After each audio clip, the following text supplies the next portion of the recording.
हिंसा ये महिलाओं के साथ चार दीवारी, घर की चार दीवारी के अंदर होता है। ये चाहे पत्नियों के साथ पतियों द्वारा मारपीट की बात हो, चाहे बेटियों के साथ में तथाकथित इज्जत के नाम पर जो पहरेदारी होती है। मैं दावे के साथ कह सकती हूँ कि यहाँ खड़ी हुई हर लड़की, I am absolutely sure, every one of us who is a woman, every one of us who is a girl is very familiar with the experience of having our family, our loved ones, our brothers, our parents, our family members, our community members doing surveillance on us, telling our parents, oh I saw her doing this, oh I saw her dressed like that, oh I saw her with a boyfriend. So ये डर में, भय में जीने की हमारे अपने भावनाओं को, मैं जानबूझ करके उस शब्द का इस्तेमाल कर रही हूँ, हर लड़की को अपनी भावनाओं को पर्दे में रखना पड़ता है। हमें लगता है कि पर्दा जो है वो कुछ ग्रामीण समाजों में और कुछ खास समुदायों में होता होगा, लेकिन हमारी जो प्यार की भावना है, हम किससे प्यार करते हैं, हम किससे दोस्ती रखना चाहते हैं, हम कैसा जीवन जीना चाहते हैं, इन सारी भावनाओं को हमारे समाज की लड़कियों को इस दिल्ली शहर में भी पर्दे में रखना पड़ता है। ऐसा क्यों है? ऐसा इसलिए है क्योंकि हमारे समाज की जो बनावट है उसमें महिलाओं पे, लड़कियों पर नियंत्रण की बात आती है। जाति व्यवस्था को बनाए रखने के लिए लड़कियों पर अगर पाबंदी नहीं रखोगे तो जाति ऐसे ही टूट जाएगी। लड़कियां अगर अपनी मर्जी से हर जाति को तोड़ करके शादी करेंगी, ऐसे ही आराम से हो जाएगा, जातियां टूट जाएंगी, बिखर जाएंगी। ऐसा न होने पाए, बनाए रखे उन दीवारों को, जाति के, धर्म के, समुदायों के और हाँ पितृसत्ता के दीवारों को बनाए रखने के लिए लड़कियों पर पाबंदी लगती और इसके लिए आम समाज में भी सहमति होती कि लड़की तो मर्जी से माँ बाप से पूछ के ही शादी करनी चाहिए। मैं आपसे पूछना चाहती हूँ कि हाँ, किससे आप जीवन भर किसके साथ बिताएंगे, जीवन साथी आपका कौन होगा? यहाँ तक कि मैं इस बात को कहूंगी कि कौन सी लड़की कौन से लड़के से शादी करेगी या प्यार करेगी, वो किस जाति का होगा, किस धर्म का होगा, क्या नाम होगा, क्या चेहरा होगा, क्या रंग होगा, इसे हमें आपको पूछने का क्या अधिकार?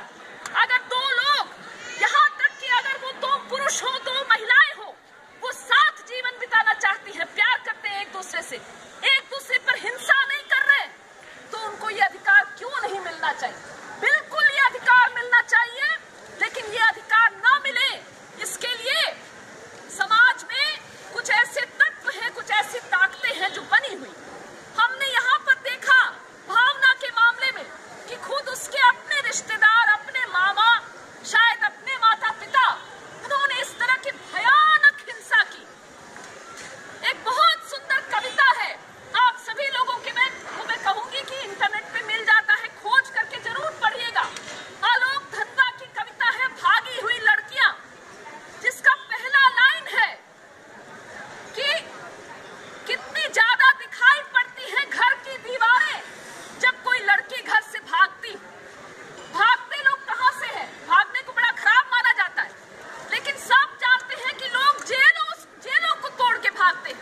अगर घर जेल बन जाएगा तो उसे तोड़ के, उसकी दीवारों को तोड़ के भागने के अलावा लड़कियों के पास, लड़कों के पास क्या चारा बचेगा? और इसमें सिर्फ लड़कियां नहीं मारी जा रही, इसमें लड़के भी मारे जा रहे हैं जो प्यार करते हैं, जो तथाकथित नीची जात के होंगे, दूसरे समुदाय के होंगे, उन पर गलत रेप का आरोप लग करके जेल भेज दिया जा रहा है।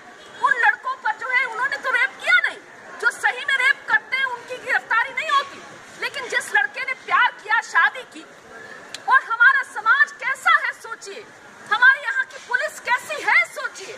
जहाँ पर गुजरात में एक केस है जिसमें कि एक लड़की और लड़का शादी किए प्यार करके, उसके बाद में लड़के की भी गिरफ्तारी हो गई और लड़की की भी, महिला की भी। क्यों? उस महिला को जेल भेजा गया कि उस पर केस लगा कि तुमने अपने बलात्कार और अपने एब्डक्शन में, अपनी किडनैपिंग में तुम खुद सहयोगी हो। यानी वो लड़की कह रही भाई मेरी रेप नहीं हुई, मैंने प्यार किया, मैंने शादी की, लेकिन उसे पुलिस कह रही है, उसके माँ बाप कह रहे हैं, समाज कह रहा है, सरकार कह रही है कि नहीं तेरी रेप हुई है और ये हम तय करेंगे कि तेरी रेप हुई है कि तूने प्यार किया है कि क्या किया है।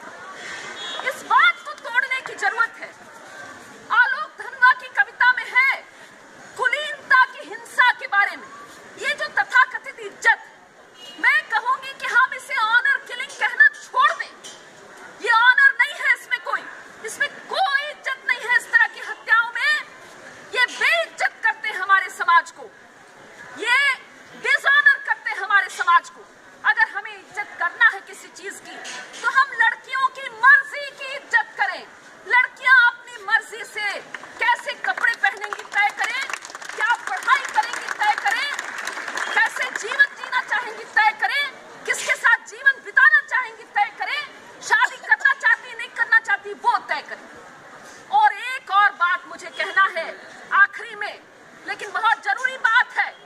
हम समझते हैं कि ये बदलाव की लड़ाई है, हम लड़ रहे हैं, बदलाव आ जाएगा, लेकिन बदलाव ना आए इसके लिए भी ताकतें हैं।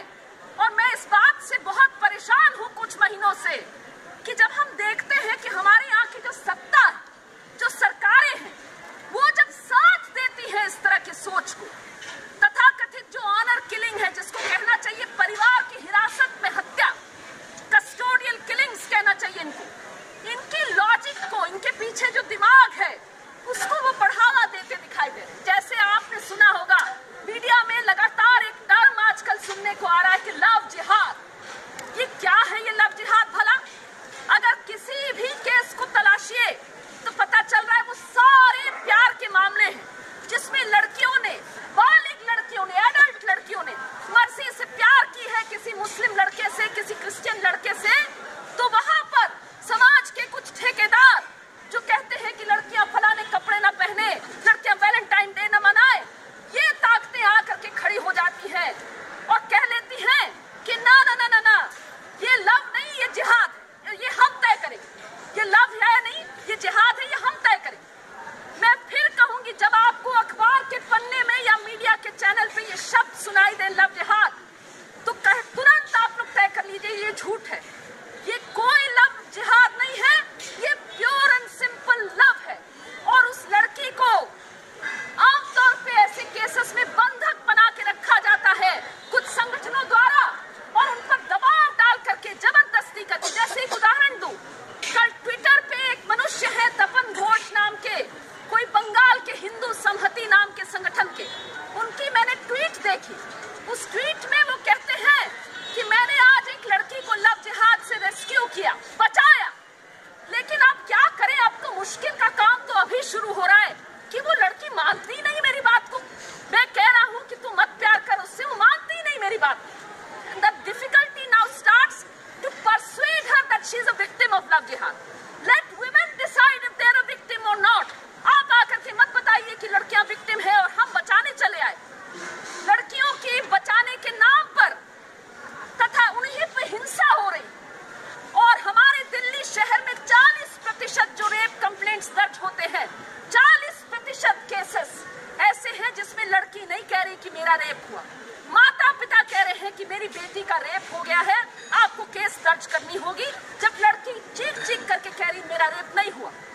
हमें इस समाज को बदलना होगा, हमें सरकारों को अकाउंटेबल बनानी होगी, कहना होगा कि ये जो डिसऑनर किलिंग्स है इसके खिलाफ आप कानून बनाइए, भावना जैसी किसी लड़की की दोबारा हत्या न हो इसके लिए आप कानून बनाइए।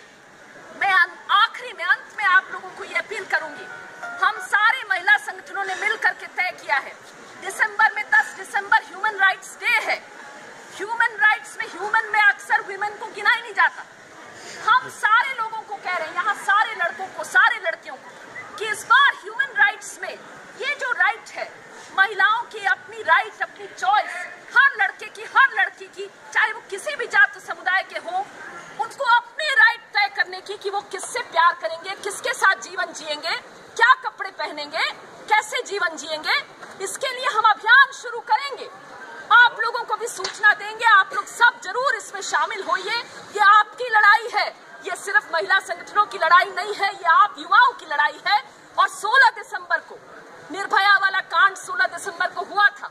16 दिसंबर का कांड इस बार हम लोग याद करेंगे। 16 दिसंबर को निर्भया को भावना से जोड़ते हुए हम इस बार याद करेंगे। 10 दिसंबर से इस अभियान को चलाते चलाते 16 दिसंबर को जरूर हम कहीं एक साथ इकट्ठा हो करके कार्यक्रम करेंगे, ये सुनाने के लिए, ये मांग करने के लिए कि अभी दोबारा कभी इस तरह की हत्या को ऑनर का नाम न दिया जाए। और सिर्फ हत्या नहीं, जो लड़कियों पे जोर जबरदस्ती करते हैं, लड़कियों को टॉर्चर करते हैं कि तुम्हें मैं शादी करने नहीं दूंगा जहां वो करना चाहती है, जो बंधक बनाते हैं लड़कियों को, इन सारी चीजों को हम कानून में जुर्म बनाएं। इन्हीं बातों के साथ आप सभी लोगों को फिर से बधाई देते हुए मैं अपनी बात समाप्त करूंगी। मैं चाहूंगी कि आप लोग रुकें और जरूर हमारे बीच में जगमती जी भी हैं। जगमती जी की जो लड़ाई रही है, उनका जो अनुभव है इस तरह के संघर्षों में, उसके बारे में खाप पंचायतों से लड़ते हुए उन्होंने जबरदस्त संघर्ष संघर्ष किया है, उनके संघर्ष के बारे में आप जरूर सुने, जरूर जुड़े इस लड़ाई से। बहुत बहुत शुक्रिया। इनकलाब जिंदाबाद।